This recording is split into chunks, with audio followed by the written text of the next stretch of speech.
सो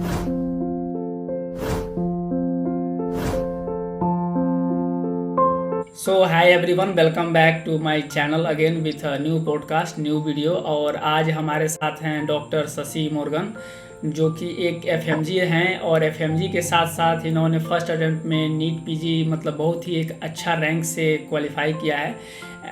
1401 इनका all India marks आया हुआ है। तो welcome Shashi to my channel. Thank you, Ishan. I would like to meet you here. मुझे बहुत अच्छा लगा आपसे मिलकर। आप ये बहुत अच्छा पॉडकास्ट कर रहे हो। ये मतलब दुनिया को बताना चाह रहे हैं कि मतलब लोग कैसे तैयारी कर रहे हैं और उनसे उनको क्या फायदा मिलने वाला करके। It's really appreciable. So Shashi, सबसे पहले बेसिक जो है मतलब अपना थोड़ा सा इंट्रोडक्शन वगैरह मतलब बताओ कि कहाँ से हो और एफएमजी के लिए मतलब एमबीबीएस का कहाँ से किए, फिर एफएमजी का प्रिपरेशन वगैरह, ये सब बेसिक इंट्रोडक्शन क्या है, कैसे? हाँ, मेरा नाम डॉक्टर शशि है। आई एम फ्रॉम तमिलनाडु और मैंने एमबीबीएस किर्गिस्तान से किया, एशियन मेडिकल इंस्टीट्यूट किर्गिस्तान से किया।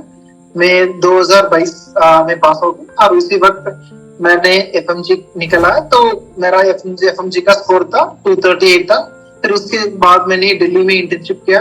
फिर मेरे दिल्ली में इंटर्नशिप के बाद मैंने नीट पीजी दिया। पहले अटेम्प्ट था ये मेरा और उसमें मेरा 1401 रैंक आया। तो इंटर्नशिप के ड्यूरेशन में क्या ऐसे मतलब प्रिपरेशन का स्ट्रेटजी था? क्योंकि बहुत सारे लोग जब इंटर्नशिप करते हैं तो पहले तो टाइम ही नहीं मिलता है, और दिल्ली में एक वैसे ही वर्कलोड बहुत ज़्यादा होता है, तो उसमें कैसे मैनेज मतलब किए? हाँ, मेरा मेन मतलब यही था कि मुझे नीट पीजी करके रुकना करके। तो मैंने ज्यादा कुछ नहीं किया। मतलब मेरा इंटर्नशिप भी थोड़ा बहुत हेक्टिक था, लेकिन मैंने वो थोड़ा मैनेजेबल था। तो मैंने क्या किया, मैंने जो भी मेरा एफएमजी का मटेरियल्स था मोस्टली उसमें मैंने थोड़ा बहुत ऐड किया, लेकिन उसके मैंने बार बार रिवाइज किया। और जिस दिन कुछ दिन ज्यादा ड्यूटी होता था उस दिन तो ज्यादा नहीं पढ़ पाता था। लेकिन जैसे इजी पोस्टिंग्स हो गया, रेडियो हो गया और जो भी इलेक्टिव पोस्टिंग थे उसमें मैंने अच्छा खासा यूज किया था। उसमें what I able to do, तो मैक्सिमम मैंने उसमें ही आउटपुट निकला है। तो बस मेरा मकसद यही था कि मुझे पहले अटेम्प्ट में इंटर्नशिप के बाद मुझे नीट पीजी निकलना है, बस उसके साथ साथ मैं चल रहा था, बस वो भी हो गया। तो एफएमजी में भी बहुत ही मतलब एक अच्छा स्कोर है 238। कोई मतलब आसान नहीं है, इतना लाने में स्टूडेंट को बहुत मेहनत करनी पड़ती है। तो एफएमजी में क्या जो मेन सोर्स था, मेन नोट्स पढ़े थे या रैपिड रिवीजन की तरफ गए थे? एफएमजी की प्रिपरेशन में कैसे किए थे? एक्चुअली मेरा मतलब एफएमजी के लिए तैयारी मैंने कॉलेज से शुरू किया। अराउंड थर्ड और फोर्थ ईयर में शुरू किया। मेरा मेन सोर्स दो है, एक अराइज है, दूसरा प्रिपेयर्ड है। एक्चुअली तभी ऑनलाइन मतलब 2020 में जैसे कोविड हुआ था तब मैंने और दोनों फॉलो करना शुरू किया। तब अराइज से थोड़ा बहुत नोट्स बनाए थे। फिर प्रिपेयर्ड का जो भी वीडियोस थे उसमें देखकर भी मैंने नोट्स बनाया। फिर उसके बाद मैंने जैसे मेरा कोर्स कंप्लीट हुआ, फिर उसके बाद मैंने लगभग उसी वक्त ही मैंने 19 सब्जेक्ट कॉलेज में कंप्लीट कर लिया था। फिर जैसे इधर इंडिया आया, फिर इधर ही ऑफलाइन कोचिंग ज्वाइन किया। फिर बस उसको नोट्स को दोबारा पढ़ा। मतलब जो दोबारा पढ़ा था वो रैपिड रिवीजन था, लेकिन मेरा मेन सब्जेक्ट्स का नोट, हाँ, वो सारे मेन नोट्स थे। तो मोस्टली मेन सब्जेक्ट्स का मेन नोट्स थे, लेकिन कुछ सब्जेक्ट्स का रैपिड रिवीजन नोट्स थे जो मतलब कोचिंग के टाइम पे पढ़ाते हैं, वो नोट्स थे। और बस वही मैंने पढ़ा है मेरे एफएमजी के टाइम पे। एफएमजी के टाइम पे कितना बार रिवीजन किए थे? मेरा एफएमजी के टाइम पे एटलीस्ट 4-5 बार मैंने रिवीजन किया था, क्योंकि बीच में हम लोग का एग्जाम जो था वो पोस्टपोन हो गया था। तो उसी वक्त मैंने एक और दो एक्स्ट्रा रिविजन भी कर लिए। तो अराउंड 4 to 5 रिविजन मैंने किया। और क्वेश्चंस वगैरह कैसे लगाते थे? कौन सा? एक्चुअली मैं एफएमजी के टाइम पे मैंने बस दो ही मोस्टली प्लेटफॉर्म यूज करता था। एक अराइज, एक दूसरा प्रिपेयर्ड था। तो मेरा मेन जो सब्जेक्ट वाइज टेस्ट या ग्रैंड टेस्ट ये मोस्टली मेरा अराइज का ही था। लेकिन जो पास्ट ईयर क्वेश्चंस था तो मैं प्रिपेयर्ड से लगाता था, और ज्यादा की तरफ पास्ट ईयर क्वेश्चंस और कस्टम मॉड्यूल्स में करता था। अच्छा, कस्टम मॉड्यूल्स डेली क्रिएट करते थे, मतलब डेली बनाते थे? डेली कितना क्वेश्चंस? डेली में लगभग मेरा मिनिमम टारगेट ये था। अगर नॉर्मली जैसे ऑफलाइन में क्लास चलता था तो तब मेरा मिनिमम टारगेट रहता 70 से 100 करना। लेकिन जैसे जैसे जैसे एग्जाम करीब में आने लगे तब लाइक मेरा रोज का question it was from 100 to 150। 100 to 150 per day. And what हाँ, about per day। explanation? क्या? What about explanation? Reading explanation of the हाँ, questions. नहीं वो एक्सप्लेनेशन तो मैं ऊपर ऊपर से देख लेता था। मतलब वो भी देखता था लेकिन ऊपर ऊपर से देख लेता था। मतलब ये अगर मुझे आता है तो मैं ऊपर ऊपर से देख के निकल जाता था। लेकिन अगर मुझे कुछ नहीं उस टॉपिक में मुझे नहीं आ रहा तो उसको मैं थोड़ा बहुत नोट्स में नोट डाउन कर लेता था।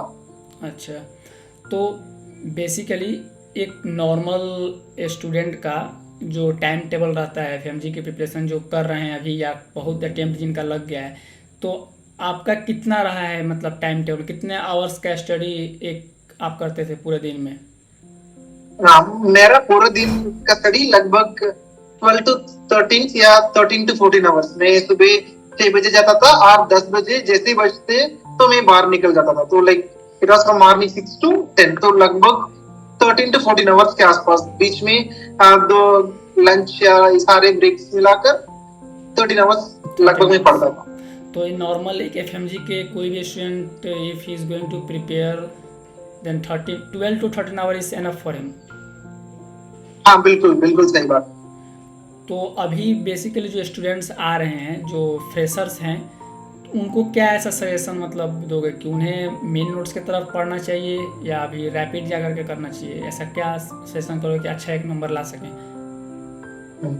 अगर आपको दो चीजें, एक पास होने के लिए एक अच्छा नंबर लाने के लिए, अगर आपको अच्छा नंबर लाना फिर उसके बाद आगे मतलब नीट पीजी की तरफ तो जाना ही है। अगर नीट पीजी के लिए अगर आपको आसानी, अगर नीट पीजी के लिए अगर आपको थोड़ा बहुत आसान रहना है तब आप मेन नोट्स पढ़ो, ठीक है, और मेन नोट्स के साथ वीडियो देखना।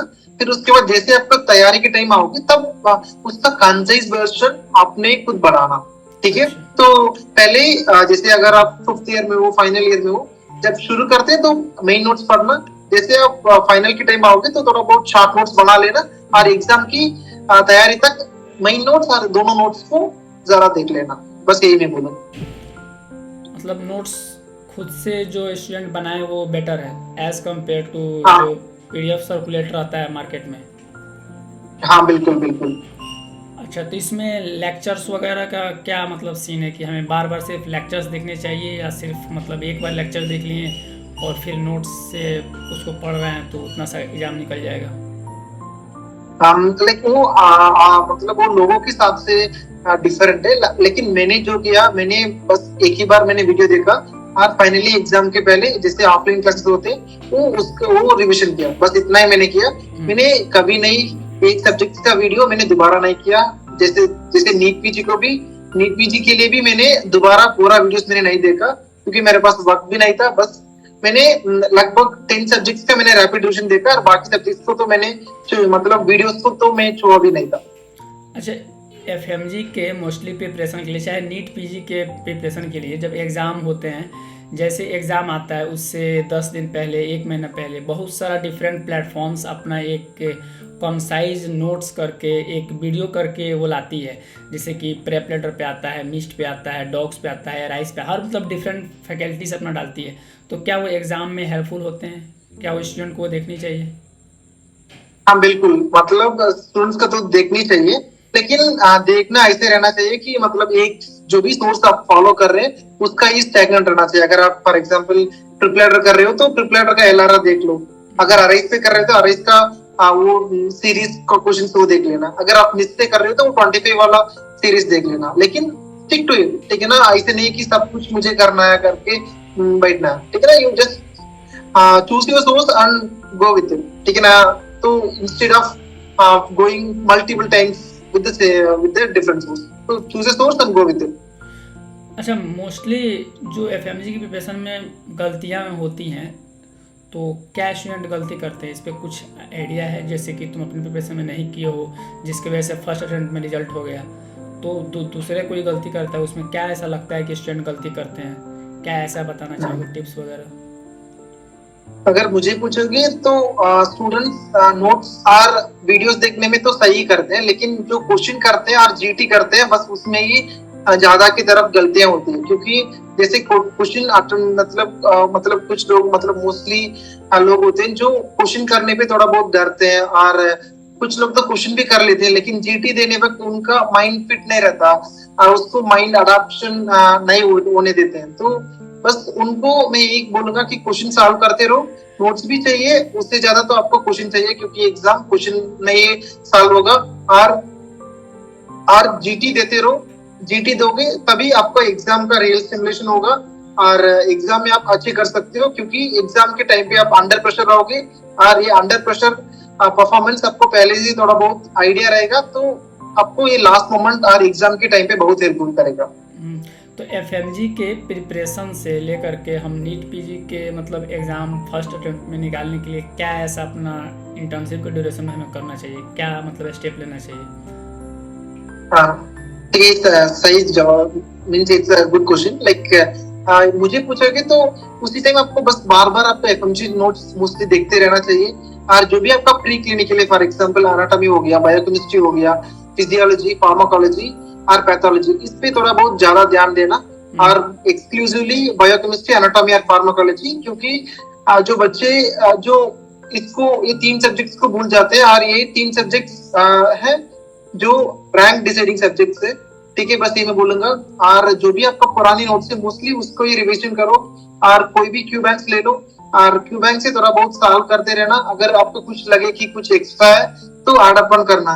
ऐसे नहीं कि इंटर्नशिप के टाइम के मैंने पहले से 0 से नीट पीजी के लिए शुरू करूंगा तो तभी नीट पीजी में बहुत अच्छा रैंक आएगा, ऐसे बिल्कुल नहीं है। क्योंकि आपको फुल वीडियोस देखने पे ही 1 साल खत्म हो जाता है और 1 साल कम भी लग सकता है। तो इसलिए मैं बोलूंगा आपको जो भी एफएमजी का नोट्स उसके साथ साथ ये प्री क्लिनिकल्स को ठीक से करो, बस आराम से हो जाएगा, और क्वेश्चन ज्यादा सॉल्व करो, ताकि इस मतलब ड्यूरेशन में जो कंटिन्यूटी है बना रहे, पढ़ाई बीच में छूटे ना, वो जरूरी है एक बिल्कुल बिल्कुल बिल्कुल। तो जनरली जब हम मान लो इंटर्नशिप में जाते हैं तो इंटर्नशिप में एक तो पहले टाइम नहीं मिलता है, इतना परेशान करने लगते हैं। कुछ हॉस्पिटल और कॉलेज अच्छे मिल जाते हैं स्टूडेंट को तो उनको टाइम अच्छा मिल जाता है, भरपूर मिल जाता है, लेकिन जहाँ पे नहीं मिल पाता है तो या ओवरऑल कहा जाए तो एक नॉर्मल इंटर्नशिप के ड्यूरेशन में कितना आवर तक मतलब हमें पढ़ना चाहिए ताकि कंटिन्यूटी भी बना रहे और रिवाइज भी वो चीज़ें होती रहे, कितना आवर तक सजेस्ट करोगे?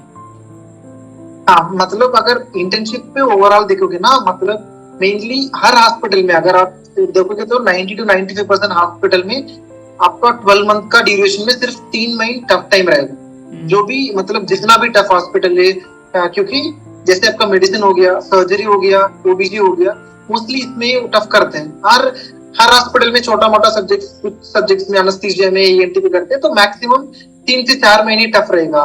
पेशल 3 मंथ्स का पोस्टिंग आपको मोस्टली स्टिल रहेगा। फिर उसके बाद जो भी इलेक्टिव्स रहेगा वो 1 महीने का इलेक्टिव्स वो भी फ्री रहेगा, और ईएनटी आपका वो भी फ्री रहेगा। तो वैसे और फॉरेंसिक्स ये भी चिल रहेगा, तो इसमें आपको बहुत अच्छा वक्त मिलता है। तो अगर आपको इस टाइम को अगर आपने ठीक से यूटिलाइज कर लिया तो आपको ये रैंक डिसाइडिंग बन जाएगा। अगर ये ठीक है, ये पहले चीज है। फिर दूसरी चीज है ये जो tough months, for example medicine के टाइम पे, सर्जरी के टाइम पे और ओबीजी के टाइम पे, तब आप क्या कर सकते हो कि जो भी आप अभी तक पढ़े हो तो उसको क्या कर सकते हो, जो भी उधर पीजीस होते हैं, जो भी उधर एपीस होते हैं, तो उनसे डाउट्स पूछने लगना। अगर डाउट्स पूछोगी या जो भी केस आएगा उसके बारे में पढ़ोगी तो वो केस भी नहीं भूलेगा, और उनको उन लोग आपको डाउट्स समझाएंगे, तब आपको ये ज्यादा थोड़ा बहुत याद रहेगा। तो ये स्ट्रेटेजी मैंने फॉलो किया है, तो ये शायद आपको भी हेल्प कर सकता है। एक नोट्स वगैरह मतलब लेकर के जाया जाए, जहाँ कुछ ना समझ में आए तो पूछ के लिख लिए, ऐसे मतलब शर्म हटानी पड़ेगी इंटर्नशिप के ड्यूरेशन में। हाँ बिल्कुल। और आपका जो भी नोट्स है, मतलब फॉर एग्जांपल अगर मेडिसिन जा रहे हो तो मेडिसिन का नोट्स लेके जाना, और जो भी पूछ रहे हैं तो उसके लिए जवाब ढूंढना। बीच में तो हर वार्ड में तो थोड़ा बहुत लीजर टाइम मिलता है, एटलीस्ट 1 घंटे आधा घंटे तो मिलता है। हाँ, तब एक बार ऊपर से देख लेना। तो नीट पीजी के प्रिपरेशन के लिए कौन सा मतलब फैकल्टी जो है वो बेस्ट है, किस फैकल्टी की तरफ जाना चाहिए? या मान लो जो ऑलरेडी जो आईएमजी हैं, जो इंडियन मेडिकल ग्रेजुएट है, या एफएमजी ही हैं, मान लो एग्ज़ाम पास कर गए हैं और नोट्स वगैरह रैपिड से किए हैं, तो बेसिकली अगर कहा जाए तो कौन सा फैकल्टी चूज़ करना चाहिए जो बेस्ट है नीट अगर ये दो चीजें, फॉर एग्जाम्पल अगर आप आईएमजी हो तो आपको क्या करना है, आपको मोस्टली जो प्री क्लिनिकल है उसके लिए आप कोशिश करो कि मेन वीडियोस देखने के लिए, और जो हाई यील्डिंग सब्जेक्ट है फॉर एग्जाम्पल फॉरेंसिक हो गया, ईएनटी ऑप्थेल्मो हो गया, उसके लिए आप पूरा वीडियोस देख लो और आपको टाइम वक्त भी कम लगेगा। और मेडिसिन के लिए आप रैपिड रिवीजन भी मेरे ख्याल से काफी है, क्योंकि मेडिसिन का क्वेश्चन जो भी पूछते हैं वो थोड़ा बहुत आसान ही रहता है। और सर्जरी में जो भी इंपॉर्टेंट टॉपिक्स है उसको मेन वीडियो से करो और बाकी रैपिड रिवीजन से कर लो। और अगर आप आईएमजी हो भी तो भी 19 सब्जेक्ट्स करके ही जाना, तभी आपको फायदा मिलेगा। फॉर एग्जाम्पल एनेस्थीसिया एक दिन में आपको रैपिड रिवीजन और सब कुछ कर सकते हो। अगर आईएमजी है तो इसको फॉलो करना, क्वेश्चन जरूर लगाना। अगर आप एफएमजी हो, इससे पहले रैपिड रिवीजन से पढ़ाई की हो तो आपका रैपिड रिवीजन नोट्स ही 70% काफी है। लेकिन कुछ सब्जेक्ट्स के लिए उसमें आपको एड ऑन करना, जैसे मैंने प्री क्लिनिकल बोला और फिर ईएनटी ऑप्थेल्मो बोला है, फिर उसके बाद आपका ओबीजी और पीएसएम, इसको आपको थोड़ा बहुत ध्यान से देना पड़ेगा, क्योंकि ये आपको मार्क्स थोड़ा बहुत ज्यादा देगा। ये मार्क्स और कंटेंट दोनों को और ब्रॉड है तो थोड़ा डिटेल से पढ़ना इसमें ज़रूरी है। और व्हाट हाँ अबाउट बिल्कुल। मेडिसिन रैपिड एनफ है नीट पीजी के लिए कि उसके लिए मेन नोट्स पकड़ना चाहिए? अगर आपने फिजियोलॉजी और फार्माकोलॉजी कर ली तो मेडिसिन का आपको अलग से करने के लिए ज्यादा जरूरत नहीं है, आपको रैपिड रिवीजन ही मोस्टली काफी रहेगा। ये तो मान लो पूरा जो ड्यूरेशन था, मान लो एफएमजी निकाल लिया है या इंटर्नशिप के ड्यूरेशन में यहाँ से टाइम जो है वो बहुत ज़्यादा कंसाइज है, कम है, तो उसमें जो भी उसके पास सोर्स है उसको ही पकड़े रहे और उससे ही पढ़ते रहे। लेकिन ऑलरेडी जो स्टूडेंट अभी इंडिया में हैं, गवर्नमेंट कॉलेज में हैं, चाहे एब्रॉड में जा चुके हैं, और 2028 में जो स्टूडेंट आ रहे हैं शायद उनको नेक्स्ट भी देना पड़ जाए, लेकिन उससे पहले जो डिग्री लेकर के आएंगे उनको अभी ऐसा क्या मतलब कैसे पढ़ना चाहिए ताकि एफएमजी भी उनका हो जाए और नीट पीजी में भी फर्स्ट अटेम्प्ट में आराम से वो मतलब सिलेक्शन ले लें?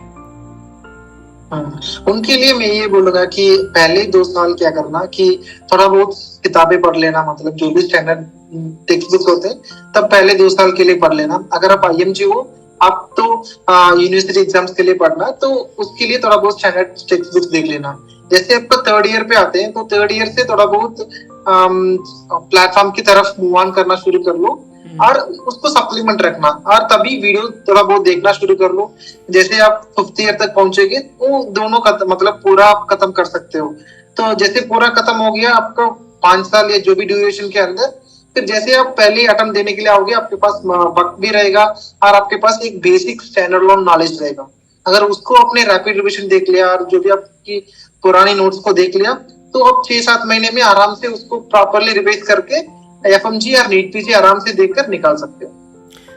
तो मान लो ये तो पूरा मतलब बात थी प्रिपरेशन के ड्यूरेशन में कैसे में प्रिपेयर करना चाहिए नहीं करना चाहिए। अब आते हैं कुछ इससे हट करके सवाल। एमबीबीएस करने मतलब जब गए थे विदेश में, एशियन में या किर्गिस्तान में, तो कभी मन में ऐसा आया कि एफएमजी निकलेगा कि नहीं निकलेगा? हाँ बिल्कुल, मैं मतलब मेरे पास तो वैसे बहुत सारे टाइम थे। फॉर एग्जांपल मैंने जैसे एफएमजी का तैयारी भी कर रहा था तब भी मेरे दिमाग में ये आ रहा था कि मैं एफएमजी क्लियर कर पाऊँ कि नहीं करके। तो ये तो पूरा साल ये इसके साथ ही चला, मतलब पूरा 6 साल तो इसके साथ ही गुजरा कि एफएमजी निकलेगा कि नहीं करके। बस वो डर रहता, बस वो डर ही हमें आगे तक थोड़ा बहुत पुश करके लेके जाता है। तो जो स्टूडेंट अभी ऑलरेडी विदेश में हैं तो उनको क्या मतलब बताना चाहोगे कि क्या उनको करना चाहिए, कि हौसला रखना चाहिए और मेहनत करते रहना चाहिए ताकि उनका निकल जाए आराम से? हाँ बिल्कुल, सबका तो दूसरा रास्ता तो नहीं है, तो रास्ता तो एक ही है जो निकलना है। तो बस आप हौसला रखो और यकीन करो और बस मेहनत करते रहो, मेहनत का फल बहुत जरूर मिलेगा। मैं मतलब ऑडियंस को ये बताना चाहूँगा, मैं और शशि सेम बैच के हैं और 2016 में हम सेम फ्लाइट से भी गए थे, एक ही डेट पे गए थे। जब हम गए थे यहाँ से तो बेसिकली वी वर नॉट मतलब much more that we can speak English also. Shashi याद है कि नहीं? हाँ बिल्कुल याद है, हो रही थी कि how we are going to face there, they are the people, they might may be speaking so much English, we are not knowing nothing also. लेकिन वहाँ जाने के बाद सिर्फ हम फिर हमें रियलाइज़ हुआ हम तो बहुत अच्छे जानते हैं इंग्लिश दूसरे स्टूडेंट के मुकाबले में, और हाँ बिल्कुल। हमें लगता था कि हम ही सबसे पीछे हैं, लेकिन ऐसा नहीं है। बहुत सारे स्टूडेंट वहाँ जाते हैं, मेहनत करते हैं, स्ट्रगल करते हैं, और आप भी स्ट्रगल करते रहिए। ऐसा नहीं है कि एग्ज़ाम्स नहीं निकलेंगे, एक डायरेक्शन आपका सही होना चाहिए। और शशि जो है कॉलेज लाइफ से बहुत ज़्यादा स्ट्रगल करता था। Third year even second year third year से इसका स्ट्रगल जो है वो बढ़ गया था। इवन हिंदी भी बहुत अच्छा सीख लिया। अभी जो पूरा पॉडकास्ट वो हिंदी में ही है। पहले शशि जब गया था तो हिंदी नहीं आता था। और ये मतलब कहना चाहूँगा कि बाहर जा रहे हो पढ़ने, चाहे इंडिया में हो कहीं भी हो, फ़र्क ये नहीं पड़ता है। तुम्हारा मीडियम डिसाइड नहीं करता है कि तुम इंग्लिश बोल पा रहे हो कि नहीं बोल पा रहे हो। English is a just language. अगर इतना ही तुम समझ के जाओगे तो आराम से पढ़ाई कर सकते हो। समय समय पर मेहनत करते जाओगे तो definitely you are just going to progress in your life. तो शशि जब उस वक्त गए थे वहाँ, तो एक्चुअली तुम तो साउथ से हो, तो साउथ में वैसे ही मतलब ज़्यादातर लोग प्रेफरेंस देते हैं इंग्लिश के लिए। और हम लोग जैसे कि नॉर्थन पार्ट ऑफ इंडिया से आते हैं, तो हम लोग को उतना इंग्लिश आता नहीं है। तो तुम्हारे कल्चर में मतलब वहाँ के सोसाइटी में तो इंग्लिश बोला जाता है। तो टोटल MBBS के ड्यूरेशन में तो मुश्किल हुआ मतलब सिलेबस को समझना, या ऐसा क्या रहा है एक्सपीरियंस? नहीं ऐसे तो नहीं है, मतलब सोसाइटी में वो तो ऊपर ऊपर की बात है। ऐसे नहीं कि हर कोई है जो इंग्लिश बोलता है, ठीक है ना। तो जब तक हम एक प्रॉपरली एक्सपोज नहीं हुए हैं तब तक हम ठीक से इंग्लिश भी बोल नहीं पाते, क्योंकि हम पढ़ते हैं इंग्लिश, लेकिन ऐसे मतलब इसका मतलब ये नहीं है कि हम पूरा इंग्लिश में बात करें या अंग्रेजी में बात करें। हम जानते थे और पढ़ते थे इंग्लिश, लेकिन उतना अच्छे से हम भी नहीं बोल पाते थे। लेकिन जैसे किर्गिस्तान गए थे तभी हमें लाइक भी एक मौका मिला था कि इंग्लिश में भी बात करें और जो भी दूसरी लैंग्वेज भी सीखने के लिए मौका मिले, ठीक है ना। तो बस यही था। फिर उसके बाद ही जो टर्म्स होते थे वो भी मेरे लिए भी मुश्किल रहता था। और फिर उसके बाद क्या ही करें, तो डिक्शनरी या गूगल से ही फिर उसको ही सीखे, फिर वो सीख कर आगे बढ़े। बस यही है। बस सबके लिए सब तो इंग्लिश में अभी आजकल पढ़ रहे हैं, लेकिन बात करने पे जैसे आता है तो थोड़ा बहुत दिक्कत रहता है। लेकिन जैसे मैटर करता है, जितना कन्वर्सेशन कर पाएंगे वो ज़्यादा मतलब एक जल्दी हम किसी भी भाषा को सीख पाएंगे। हाँ बिल्कुल बिल्कुल सही बात है। जैसे आप जाओगे उसके साथ साथ हो जाएगा। आप इतना फिक्र लैंग्वेजेस को लेकर इतना फिक्र नहीं करना है। बस आपको कॉन्सेप्ट में फोकस करना। अगर आपको कॉन्सेप्ट ठीक से आ रहा है, बस इतना ही है। आपको जो भी लैंग्वेज मैटर नहीं करता बिल्कुल। तो शशि जो रैंक है नीट पीजी में वो बहुत ही मतलब अच्छा रैंक है, 1401। इतना बहुत लोगों का ड्रीम होता है, सपना होता है कि कम से कम इतना भी आ जाए। तो जो रिपीटर हो चुके हैं नीट पीजी में, उनके लिए कुछ ऐसा शॉर्ट्स में कुछ बताना चाहोगे कि एक मोटिवेशन भी हो और उससे कुछ रिलेटेड?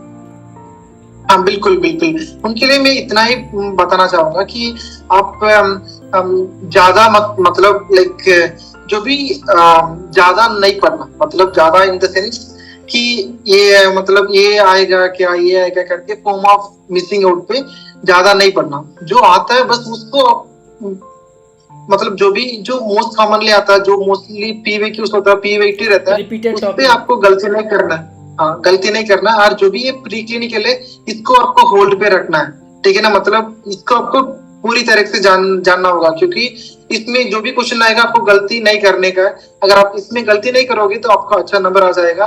और एग्जाम जाने से पहले और एग्जाम के पहले आपको बहुत ज्यादा थोड़ा बहुत GTs देना होगा, क्योंकि उसपे आपको थोड़ा बहुत माइंड सेट रहेगा। और आपके मार्क्स को किसी के साथ कंपेयर नहीं करना। और बस आपके मार्क्स से हर एक महीने या हर एक GT पे जैसे कैसे इंक्रीज हो रहा करके बस देख लेना। बस इतना करो, आराम से रैंक आ जाएगा। तो तुम्हारा जब FMG या नीट पीजी का प्रिपरेशन कर रहे थे तो उस वक्त GT में कितना नंबर आता था? मेरा मतलब मैं तो कभी नंबर के हिसाब से मैं नहीं चलता था। मतलब FMG में तो मेरा FMG में मेरा लगभग 260 और 210 से 220 तक लास्ट 2 महीने का GT के मार्क में बता रहा हूँ। 210 से 260 तक आता था, मतलब 260 255 तक चलता था। तो मेरा मेन एग्जाम में उसका एवरेज आया 238 आया।